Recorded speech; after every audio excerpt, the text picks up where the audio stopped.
I'm sure it's the kind of the same, but a lot different because we're totally different generations. But that's, you know, my generation. I came from, Metallica and Black Sabbath and Ozzy, which is still, you know, a lot of kids my age were listening to Korn and a lot of other stuff in that day.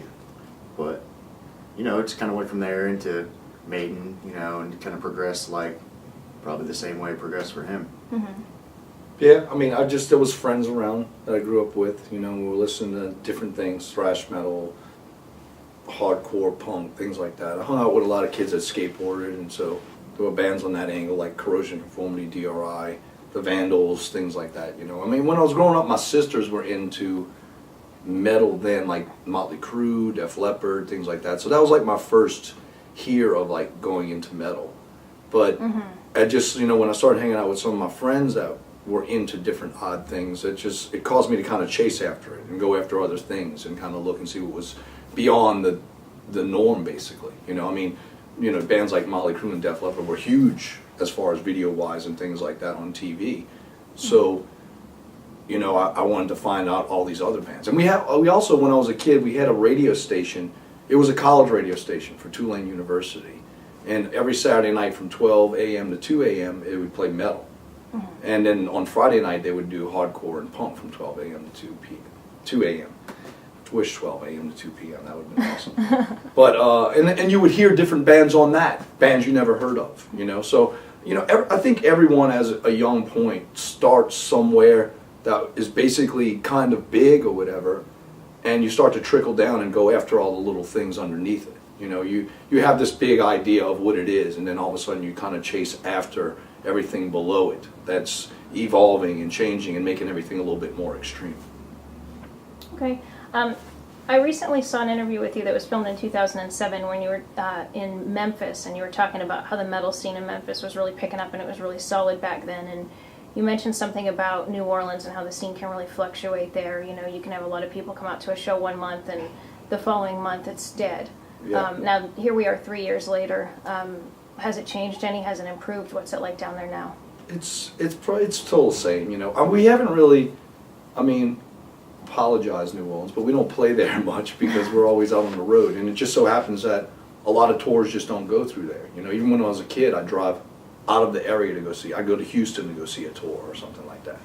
And it's not only that scene, you know, scenes everywhere have their moments. There are moments where they're bigger, and when you play shows there, it's always really good, and then moments where the scene kind of dims down a little bit. Maybe it's generation gaps, you know, maybe these people have finally gotten older, they don't go to shows anymore, and then all of a sudden the newer, younger generation steps in, and then shows kind of pick up. So I think it's always kind of up and down here and there. But it's like that in New Orleans, you know, you can play a show and there's a lot of people, and then next month you can play and it's not as many people as the last show you played. So, and it's, you know, it's kind of a poor town, so if you play every single month, you're definitely not going to get the same amount of people. Right. I think people are kind of lazy too. If it's raining, if it's raining, you're fucked. Yeah, definitely. Cut your attendance in half. Yeah, and dude, it's weird because, okay, you have Metairie, which is like the suburbs, and then you have New Orleans, but it really isn't that far. It's like 10 minutes maybe. Right. But the people that live in New Orleans won't go to Metairie really for the show, and the people in Metairie really won't go to New Orleans for a show, unless it's like a big show at the House of Blues, and then people will kind of come out all over the place. But it's funny because of the small distance, it's kind of like snobby in a way that, we're not going to go. And I'm sure it's like that in other cities as well. You know, I'm sure there's areas where there's a suburb area, and people can go to shows there, and then they don't feel like going to the city, and vice versa. Okay.